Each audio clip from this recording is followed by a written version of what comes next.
أعوذ بالله من الشيطان الرجيم. بسم الله الرحمن الرحيم. طه ما أنزلنا عليك القرآن لتشقى إلا تذكرة لمن يخشى تنزيلا ممن خلق الأرض والسماوات العلى الرحمن على العرش استوى له ما في السماوات وما في الأرض وما بينهما وما تحت الثرى وإن تجهر بالقول فإنه يعلم السر وأخفى الله لا إله إلا هو له الأسماء الحسنى وهل أتاك حديث موسى إذ رأى نارا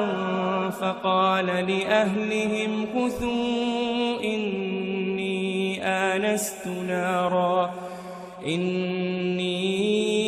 آنست نارا لعلي آتيكم منها بقبس أو أجد على النار هدى فلما أتاها نودي يا موسى إني أنا ربك فاخلع نعليك إنك بالواد المقدس طوى وأنا اخترتك فاستمع لما يوحى إنني أنا الله لا إله إلا أنا فاعبدني وأقم الصلاة لذكري إن الساعة آتية أكاد أخفيها لتجزى كل نفس بما تسعى فلا يصدنك عنها من لا يؤمن بها واتبع هواه فتردى وما تلك بيمينك يا موسى قال هي عصاي أتوكأ عليها وأهش بها على غنمي ولي فيها مآرب أخرى قال ألقها يا موسى فألقاها فإذا هي حية تسعى قال خذها ولا تخف سنعيدها سيرتها الأولى واضمم يدك إلى جناحك تخرج بيضاء من غير سوء آية أخرى لنريك من آياتنا الكبرى اذهب إلى فرعون إنه طغى قال رب اشرح لي صدري ويسر لي أمري واحلل عقدة من لساني يفقه قولي واجعل لي وزيرا من أهلي هارون أخي أشدد به أزري وأشركه في أمري كي نسبحك كثيرا ونذكرك كثيرا إنك كنت بنا بصيرا قال قد أوتيت سؤلك يا موسى ولقد مننا عليك مرة أخرى إذ أوحينا إلى أمك ما يوحى أن اقذفيه في التابوت فاقذفيه في اليم فليلقه اليم بالساحل يأخذه عدو لي وعدو له وألقيت عليك محبة مني ولتصنع على عيني إذ تمشي أختك فتقول هل أدلكم على من يكفله فرجعناك إلى أمك كي تقر عينها ولا تحزن وقتلت نفسا فنجيناك من الغم وفتناك فتونا فلبثت سنين في أهل مدين ثم جئت على قدري يا موسى واصطنعتك لنفسي اذهب أنت وأخوك بآياتي ولا تنيا في ذكري اذهبا إلى فرعون إنه طغى فقولا له قولا لينا لعله يتذكر أو يخشى قالا ربنا إننا نخاف أن يفرط علينا أو أن يطغى قال لا تخافا إنني معكما أسمع وأرى قال لا تخافا إنني معكما أسمع وأرى فأتياه فقولا إنا رسولا ربك فأرسل معنا بني إسرائيل ولا تعذبهم قد جئناك بآية من ربك والسلام على من اتبع الهدى إنا قد أوحي إلينا أن العذاب على من كذب وتولى قال فمن ربكما يا موسى قال ربنا الذي أعطى كل شيء خلقه ثم هدى قال فما بال القرون الأولى قال علمها عند ربي في كتاب لا يضل ربي ولا ينسى الذي جعل لكم الأرض مهدا وسلك لكم فيها سبلا وأنزل من السماء ماء فأخرجنا به أزواجا من نبات شتى كلوا وارعوا أنعامكم إن في ذلك لآيات لأولي النهى منها خلقناكم وفيها نعيدكم ومنها نخرجكم تارة أخرى ولقد أريناه آياتنا كلها فكذب وأبى قال أجئتنا لتخرجنا من أرضنا بسحرك يا موسى فلنأتينك بسحر مثله فاجعل بيننا وبينك موعدا لا نخلفه نحن ولا أنت مكانا سوى قال موعدكم يوم الزينة وأن يحشر الناس ضحى فتولى فرعون فجمع كيده ثم أتى قال لهم موسى ويلكم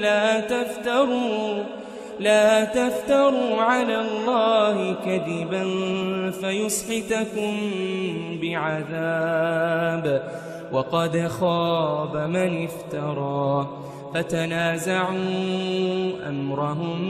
بينهم وأسروا النجوى قالوا إن هذان لساحران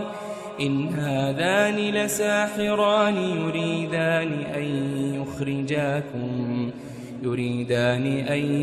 يخرجاكم من أرضكم بسحرهما ويذهبا بطريقتكم المثلى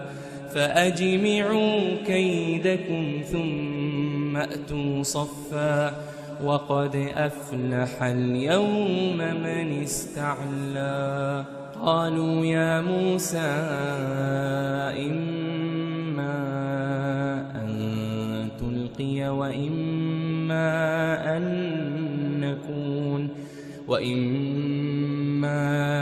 أن نكون أول من ألقى قال بل ألقوا فإذا حبالهم وعصيهم يخيل إليه من سحرهم أنها تسعى فأوجس في نفسه خيفة موسى قلنا لا تخف إنك أنت الأعلى وألق ما في يمينك تلقف ما صنعوا إنما صنعوا كيد ساحر ولا يفلح الساحر حيث أتى فألقي السحرة سجدا قالوا آمنا برب هارون وموسى قال آمنتم له قبل أن آذن لكم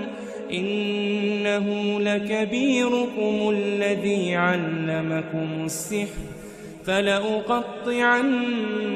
أيديكم وأرجلكم من خلاف ولأصلبنكم في جذوع النخل ولتعلمن أينا أشد عذابا وأبقى قالوا لن نؤثرك على ما جاءنا من البينات والذي فطرنا فاقض ما أنت قاض إنما تقضي هذه الحياة الدنيا إنا آمنا بربنا ليغفر لنا خطايانا وما أكرهتنا عليه من السحر والله خير وأبقى إنه من يأت ربه مجرما فإن له جهنم لا يموت فيها ولا يحيا ومن يأته مؤمنا قد عمل الصالحات فأولئك لهم الدرجات العلا جنات عدن تجري من تحتها الأنهار خالدين فيها وذلك جزاء من تزكى ولقد أوحينا إلى موسى أن أسر بعبادي فاضرب لهم طريقا في البحر يبسا لا تخاف دركا ولا تخشى فأتبعهم فرعون بجنوده فغشيهم من اليم ما غشيهم وأضل فرعون قومه وما هدى يا بني إسرائيل ولقد أنجيناكم من عدوكم وواعدناكم جانب الطور الأيمن ونزلنا عليكم المن والسلوى كلوا من طيبات ما رزقناكم ولا تطغوا فيه فيحل عليكم غضبي ومن يحلل عليه غضبي فقد هوى وإني لغفار لمن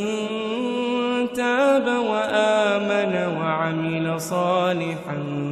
ثم اهتدى وما أعجلك عن قومك يا موسى قال هم أولئك على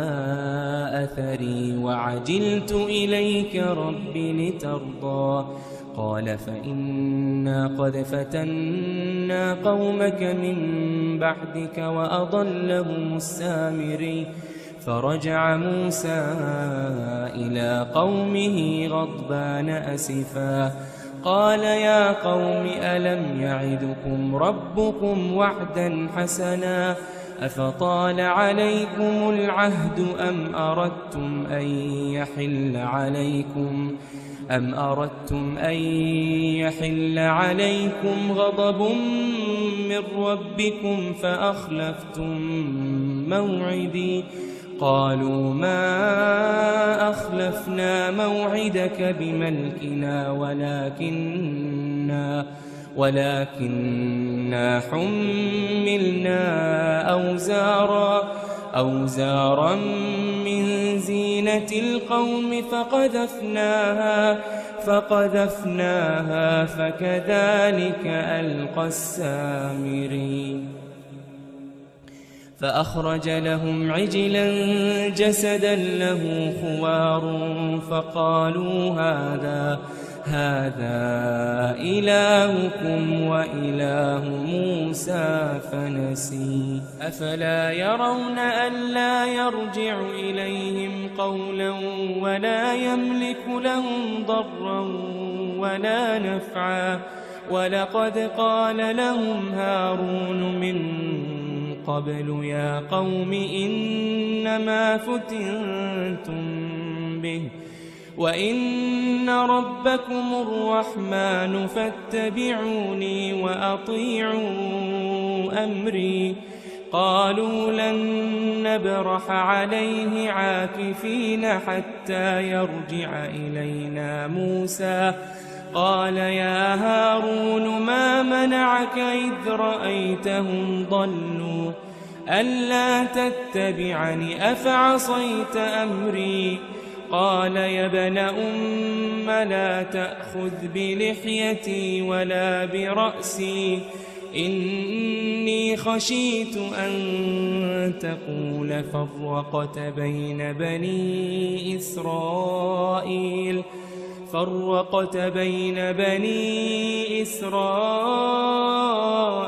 ولم ترقب قولي قال فما خطبك يا سامري قال بصرت بما لم يبصروا به فقبضت قبضة من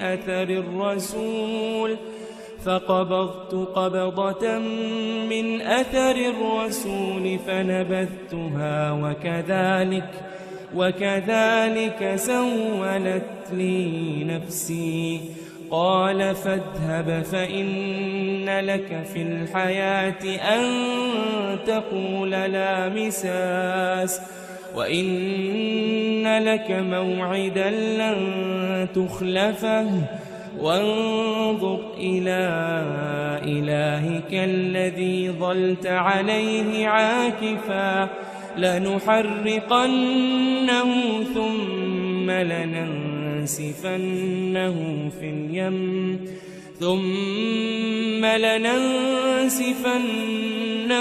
في اليم نسفا إنما إلهكم الله الله الذي لا إله إلا هو وسع كل شيء علما كذلك نقص عليك من أنباء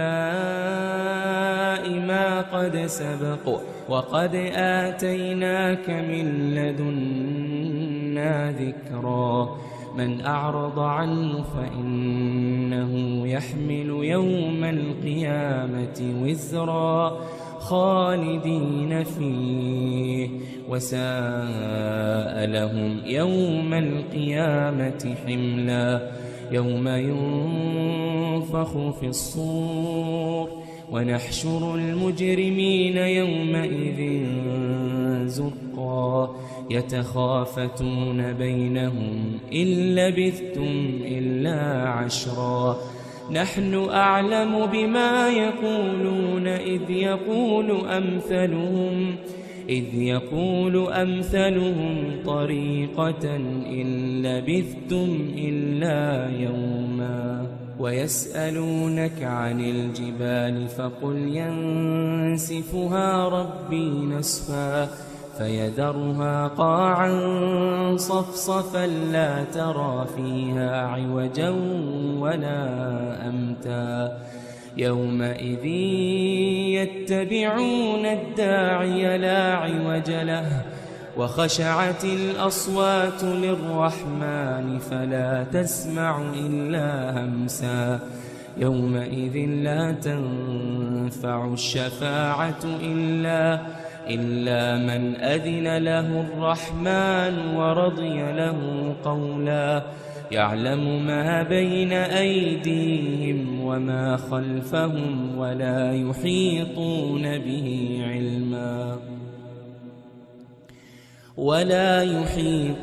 به علما وعنت الوجوه للحي القيوم وقد خاب من حمل ظلما ومن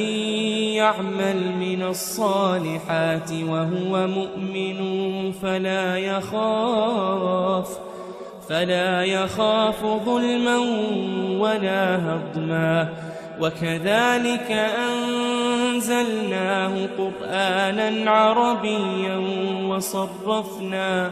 وصرفنا فيه من الوعيد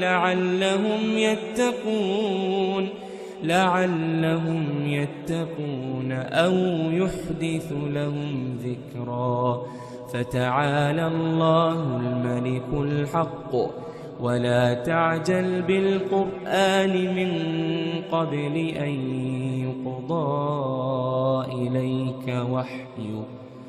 وقل رب زدني علما ولقد عهدنا إلى آدم من قبل فنسي ولم نجد له عزما وإذ قلنا للملائكة اسجدوا لآدم فسجدوا إلا إبليس أبى فقلنا يا آدم إن هذا عدو لك ولزوجك فلا يخرجنكما من الجنة فتشقى إن لك ألا تجوع فيها ولا تعرى وأنك لا تظمأ فيها ولا تضحى فوسوس إليه الشيطان قال يا آدم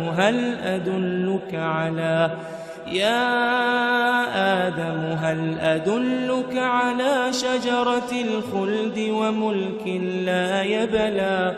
فأكلا منها فبدت لهما سوآتهما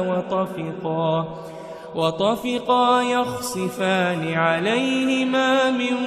ورق الجنة وعصى آدم ربه فغوى ثم اجتباه ربه فتاب عليه فتاب عليه وهداه. قال اهبطا منها جميعا بعضكم لبعض عدو، فإما يأتينكم مني هدى فمن اتبع هداي فلا يضل ولا يشقى، ومن أعرض عن ذكري فإن له معيشة ضنكا ونحشره يوم القيامة أعمى. قال رب لم حشرتني أعمى وقد كنت بصيرا. قال كذلك أتتك آياتنا فنسيتها وكذلك اليوم تنسى، وكذلك نجزي من أسرف ولم يؤمن بآيات ربه، ولعذاب الآخرة أشد وأبقى. أفلم يهد لهم كم أهلكنا قبلهم من القرون يمشون في مساكنهم إن في ذلك لآيات لأولي النهى. ولولا كلمة سبقت من ربك لكان لزاما وأجل مسمى. فاصبر على ما يقولون وسبح بحمد ربك قبل طلوع الشمس وقبل غروبها ومن آناء الليل فسبح وأطراف النهار لعلك ترضى. ولا تمدن عينيك إلى ما متعنا به أزواجا منهم زهرة الحياة الدنيا لنفتنهم فيه ورزق ربك خير وأبقى. وأمر أهلك بالصلاة واصطبر عليها لا نسألك رزقا نحن نرزقك والعاقبة للتقوى. وقالوا لولا يأتينا بآية من ربه أولم تأتهم بينة ما في الصحف الأولى ولو أنا أهلكناهم بعذاب من قبله لقالوا ربنا لولا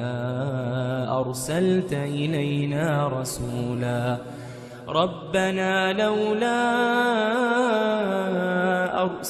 إلينا رسولا